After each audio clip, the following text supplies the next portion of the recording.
Welcome to the Margin Business Digital Entrepreneur Podcast. In today's episode, we got Dan Roberge. Dan is the CEO of Gnxcor, a company mostly dedicated to software and to make the lives easier of their users. Of how exactly that is happening, Dan will tell us definitely in the podcast. But before all of this, Dan, please, can you tell us a little bit more about yourself and how does anyone get like yourself go into an interesting sector like software development, engineering, my guess. Let's speak about this as well. How did you get there? Please tell us more about all of this. Yeah, well, thank you for having me on. For my journey, it started about I guess 25 years ago, or maybe even more. The first time I kind of came across a computer, but we didn't grow up with computers in my generation. We didn't really see one in school until late high school, so it wasn't something that like the kids today grow up in. But in my job, kind of history and all the kind of the places that I worked at, we had more and more exposure to it, and I really took a liking to it. And then my background is in marketing, advertising and marketing, and I had a good friend that's a developer, and he's kind of a software engineer, and we basically 20 some odd years ago decided, what, we need to create a software for this particular product. There was a need that we felt in our business office that we were working in, there was a need for. So we always wanted to go into that marketplace and the software market. And so we created the first software 20 years ago. And, the thing that was different for us back then was software was being sold, with a CD or a disc that you would buy, and you would pay a one-time fee, and then you would pay maybe a yearly licensing fee for that. But software as a service, which is just a monthly membership of the software, was totally new. Like it was, I think there was a company called Salesforce at the time that was doing it, and that's about it. And that's all we knew. And we were like, we want this business model. So we built our software right from the beginning as a software as a service. And that was kind of what allowed us to displace the competition early on, because they were charging way too much upfront, and then kind of got us to build our company that way.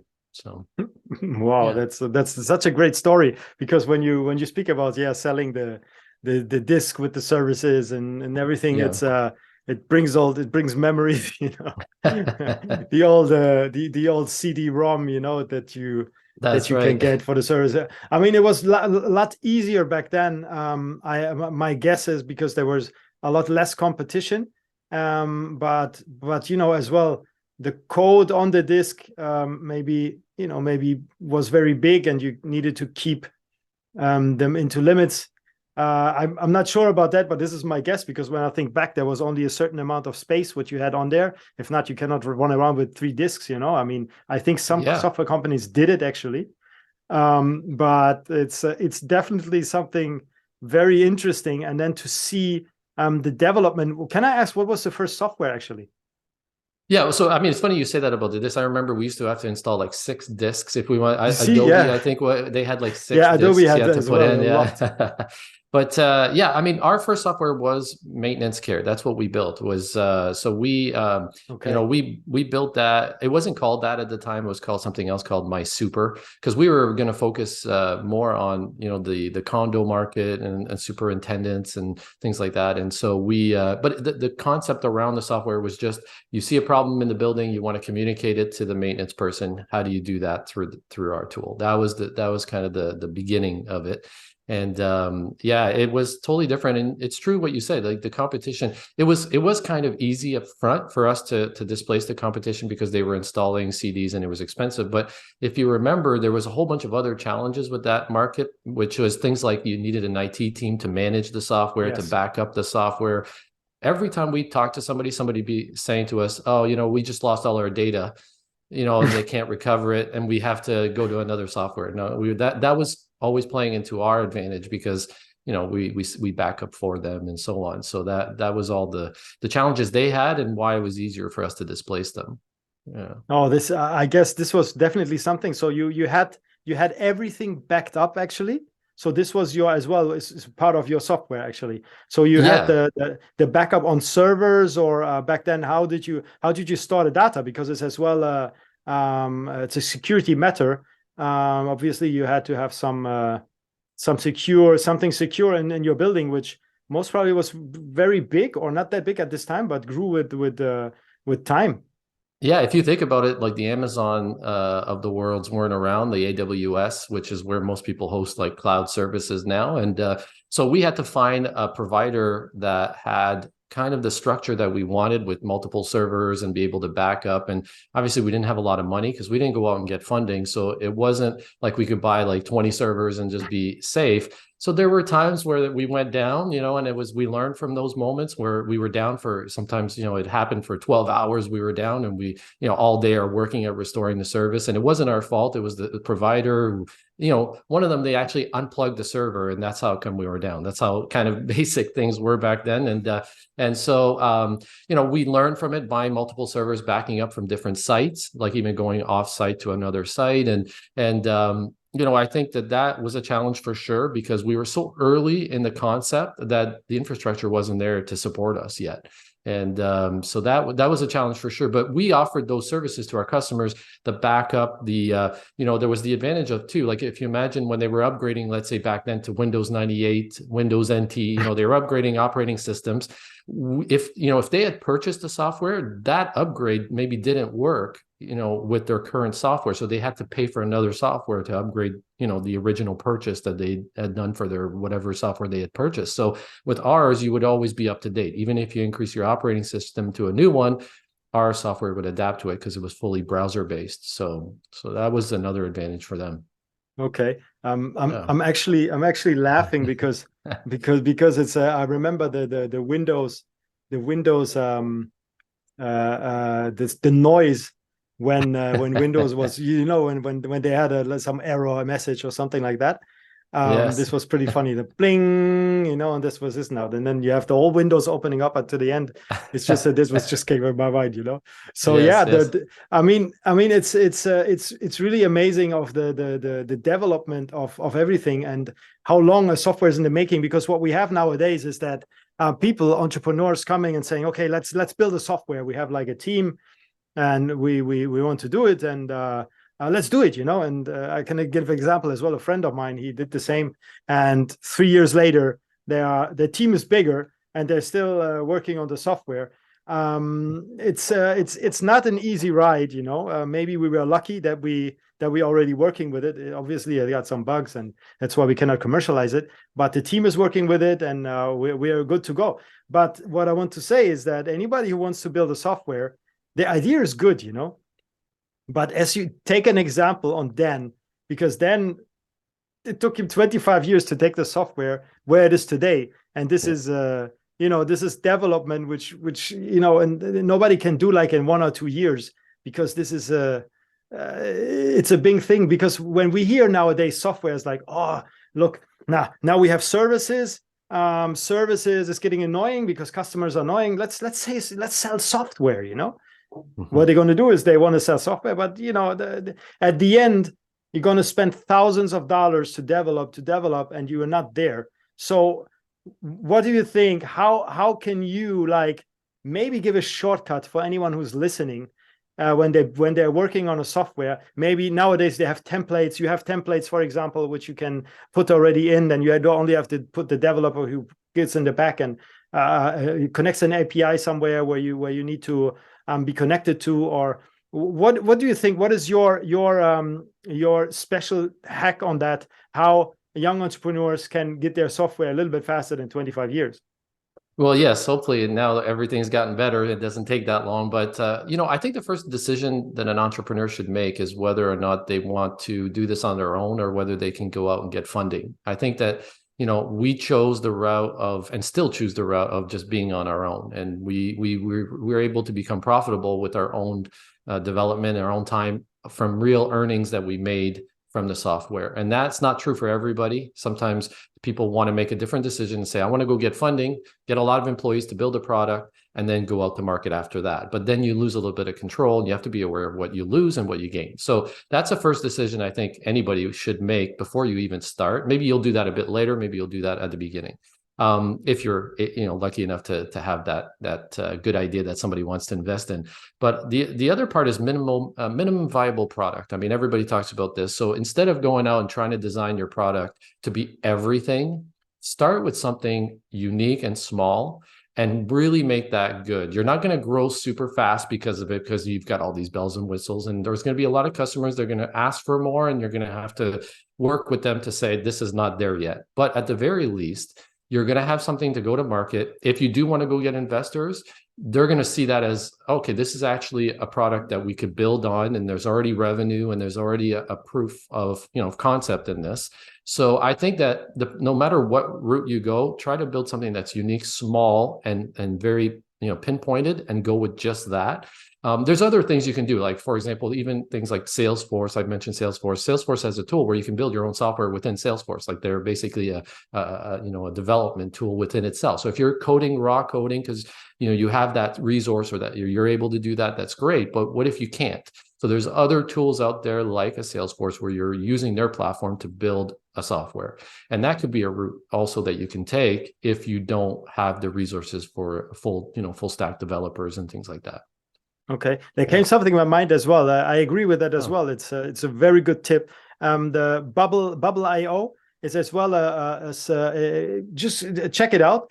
It's you don't even need really, you need a few bit of coding knowledge, but you can build actually a tool out of it. So it's definitely something as well where you have a little shortcut. Obviously, you cannot get around bugs and everything, because software is a software, and the development, like the word said, it needs to develop.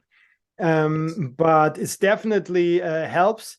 But you won't match Dan's product, because it's so long in the making. It's a bit difficult. There's so big softwares out there which is so long on the market, like Adobe. They changed even the name in the past years, and developed their product even better, and everything was built actually from Photoshop, was built on the initial Photoshop, or what was it, Flash 4, or afterwards the later on, I don't even know if it still exists today, but everything is developing, and they built on the basis of an amazing software from the beginning. So make sure that your basis is good, because when you build on it, it's like you're building on a house, and when the foundation is not good, your whole software is going to crumble after a bit. A few questions for you. For example, there is other softwares. I'm sure you have some. I'm sure right now you have competitors, or maybe some brands software brands you look at and you got inspired by. And who is doing the business right at the moment? Where's that direction, and what is the name of the companies you would mention at this point? So yes, definitely we do have competitors, and that's a whole other conversation to talk about when you're talking about what their tactics are. Sure. And how you respond to them. But as far as companies that we model ourselves after, I mean, I've always admired companies who have a core just desire to grow, and they'll do anything they can to grow their product. And I'll use like a big name that everybody knows, something like Netflix. And Netflix, to me, it's a company that started off as a DVD trading company, and they were sending DVDs in the mail, trying to compete with Blockbuster Video at the time. And they were sending a DVD, and there's no late fees, and you can send a DVD back anytime you want. That they were finding what were the problems with Blockbuster Video. You were getting late fees if you weren't bringing your movies back. And so that was the initial concept. And then they went to streaming, and then they didn't just stop there. They actually went to, we're going to develop our own content. So, and it wasn't such an obvious, now it seems obvious, like, of course, develop your own content. But back then, it wasn't so obvious. They were just renting shows and movies from other people and then restreaming them, because that was the concept. If you think about it, Blockbuster Video developing their own content back then would have also been crazy. But Blockbuster stayed stagnant and didn't do anything, whereas Netflix kept moving and moving and moving into new areas. And so, I mean, I think those types of companies that change, Amazon is another one. It was a book trading company that went to let's sell everything to let's have other people sell on our store, to let's do server hosting, let's do other things, Amazon Alexa. So they obviously, the bigger you get, the more choices you get. But the what I like to see is those types of changes within their own concept, not being afraid to change what they do, but still service the audience that they're going after. So that's a big inspiration for us. Oh, definitely. I think you Yeah. mentioned, two companies which are definitely done the way, survived the last decades. I would say the last 2 decades. Netflix came. I've seen it. It was on my radar a lot later, but Blockbuster, I still remember them. And yes, they seem very old school after a while, Yeah. with the DVDs and all that stuff. That's definitely true. Um, do you have a team actually in your in-house? I mean, is there how big is your company? I mean, how many employees do you have? Yeah, we so again, we're all fully self-funded. So it was very important for us to stay as tight of a group as possible. Even though we have tens of thousands of customers across Canada and the US and around the world, we our team's still fairly small. So we're about 25 team members. And so we have sales support and so on, but our development team is also very so one of our owners, or my developer friend, who is one of the owners in the company, is from Poland, and so he has a team back in Poland that he's still that he knew and grew up with, that we now have this kind of core development team in Poland that we can utilize. And then we do have some here in Canada, which is where one of our head office. We have an office in Canada and in the US. And so we have some developers in Canada as well. So, but what we've been focusing, now that we've built the core of the product, Gnxcor, we've actually been able to respond better to our customers' needs now. So it's all about, well, it'd be better if the software could do it this way or add this little feature. And so we've been able to respond that way. And we try never to look at the competition and what they're doing. We try to listen to our customers instead, right? And so now I know for a fact our competition have looked at us and have copied some of our features, but that's something we try to stay away from, because we want to develop our own vision for our software. And that's another thing that's important, is to know what you want to go after as far as your flow. And are you a productivity tool? Are you a different type of software, a design tool? Like, what is your goal and how do you stay true to that? And that's to listen to your customers and build in that direction, right? So, and that's what our team's been able to do. I think it's very, very important to have such a vision, because the soul of the company is created normally of passion. Same in e-commerce. Actually, what I spoke in the webinar just now about is, if you want to sell products, you need to have passion. It needs to be your product. The times are over that you actually just get a product and, like I said, just put that white label on it, and get a white label and put your logo on it and then sell it to sell the software. It's hard. If you want to do that, it's hard right now. It's not anymore. So really something out of passion. You're an engineer, for example, and you see X has this problem and this company has this problem, and you have good connection to a company. You might even propose these services and can create a software out of it. So everything comes with a purpose. That's what I want to say. Nowadays, we need to have a purpose in order to bring out a software or any type of product that we want to market. As well with cross-border team and cross-border workers in the Canada, in Poland. The next question would be as well, you must have a very good structure in the company, like a company culture, if this makes sense for you. So what are the values, for example, in your company, or in the kind of business you are in within the company? Yeah, it's funny. It is difficult to run when you have a business, when you have employees all over the place, right? Like you're not in the office every day seeing them and managing them. And so the first core item, you need to manage your books very, very well. So we have 3 partners in the company, and our third partner is actually my wife, Laurie. And that is one of the areas we wouldn't be surviving as a business if we didn't manage our money and our processes, our operations, everything has to be managed with systems and clear processes. That way, no matter if you're there physically or not, they're following those steps and everybody knows exactly where we're heading. So that's one thing, is we instilled a really practical day-to-day approach to our business. And I think that's key, because we, funny enough, like 20 years ago when we started, we all worked from home, and now it's become a new thing that everybody wants to do, but we were doing it 20 years ago. So we've learned a lot of lessons. Like once the pandemic, the lockdowns and everything came out, we were able to just continue business. Like for us, it didn't change anything. But for a lot of a lot of our competitors or a lot of other companies, they struggled with that. And our employees were used to it. And that's because we had processes in place. We had tools like Zoom. We already had tools like that we were using. And so the communication, we chat every day.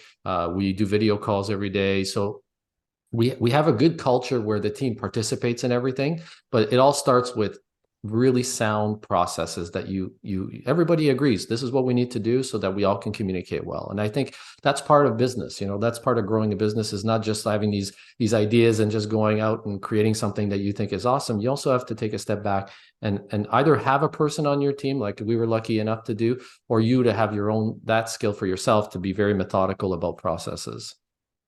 It's super important to have a good company culture, especially in cross-border.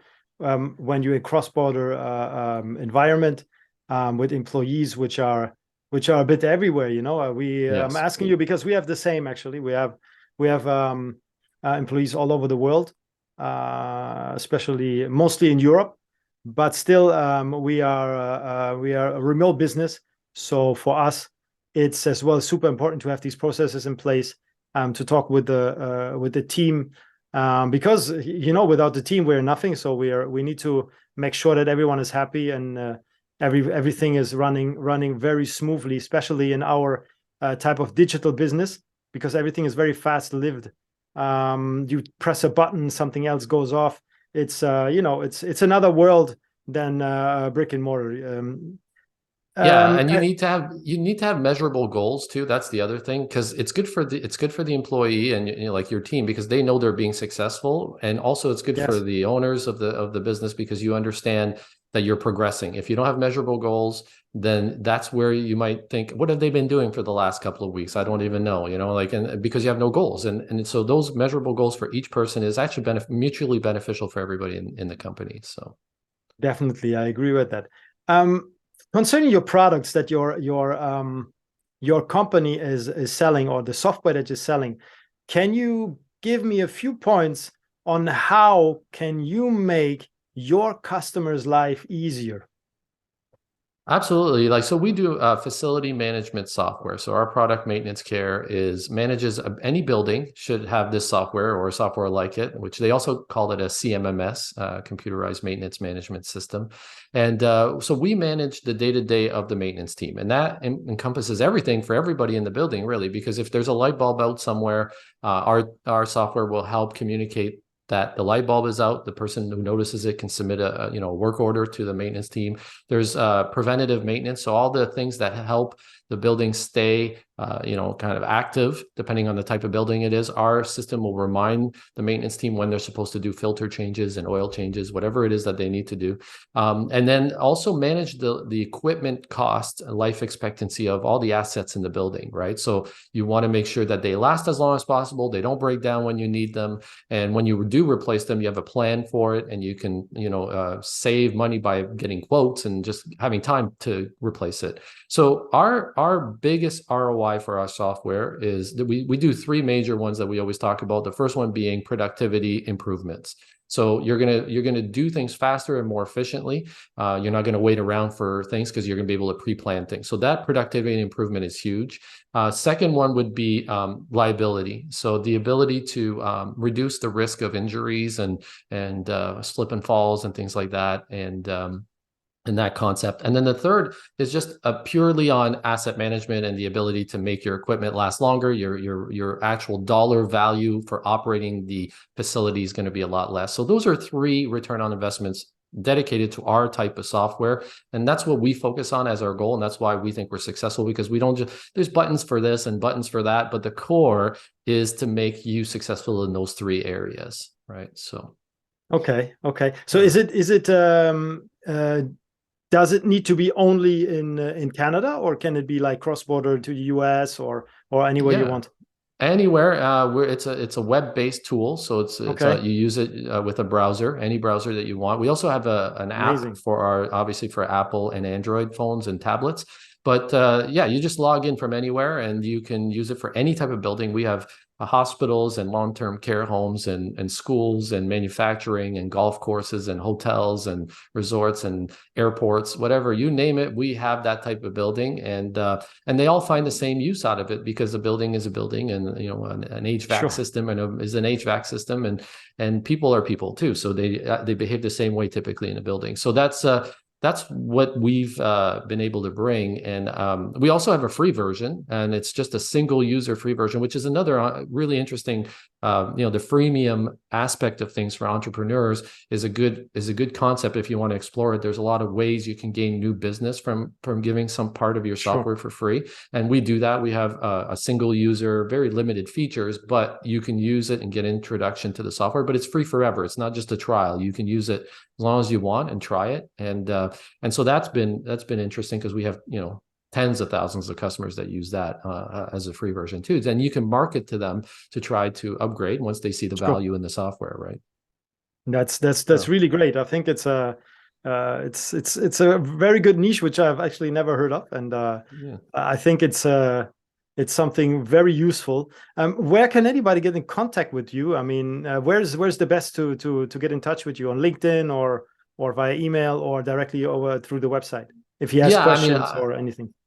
The best place is our website, Gnxcor.com. Okay. We also have our YouTube channel. Yeah, and thank you. And the other one is our YouTube channel. Obviously has tons of informational videos, interviews, and that we do with our own customers. And these are real interviews that we let them talk, and they talk like real experience about our software and how it's benefited them. And that could be of value if you're thinking about something. You can really hear what they have to say. So that would be the two main things. Obviously, we're on LinkedIn and Facebook as under Maintenance Care, and that's probably the best place. Or you can even connect with me if you want, Dan Roberge. I'm connected to the Maintenance Care on LinkedIn. Happy to connect with everybody. Great, that's amazing. One last question I got for you: if you would have the attention of the whole world for 5 minutes or 1 minute, what is your message? Wow. Okay. Well, I guess. I'm probably not going to answer the right answer, because I didn't get much time to think about this, but I will say this. I think if you can develop a good compass of whatever it is that you are in life, like whether it's whatever your goals are, whatever happens around you, as long as you have a good compass of where you want to head, that stuff shouldn't change too much of your path. And that applies to social situations, any pressures you have from your peers, or even just in business. If you can have a vision, it's not saying you're not open-minded, but if you can have a vision and have a good compass of knowing what's right and wrong for yourself, I think that's going to make you successful in every aspect of your life, not just in business. So I think it's a very, very, very good advice especially for entrepreneurs as well, for generally in life. But I think it's matching a lot to entrepreneurs, because you had as well, you are an entrepreneur, you are running a successful software company, and this is much appreciated. Thank you so much, Dan, and thank you for the value you have given today. I learned again something today. I learn every time from my guests. I'm very thankful for that, because it's this is something new for me, a software for maintenance software. Thank you for being here, and I wish you much luck, and for the development for where you want to go, and maybe we catch up at some point, and we got a new type of software where you can actually maybe be in the metaverse. That's correct. Yeah, that'll be fun. Sounds good. I appreciate it. Thank you very much. Great. Thank you so much, Dan.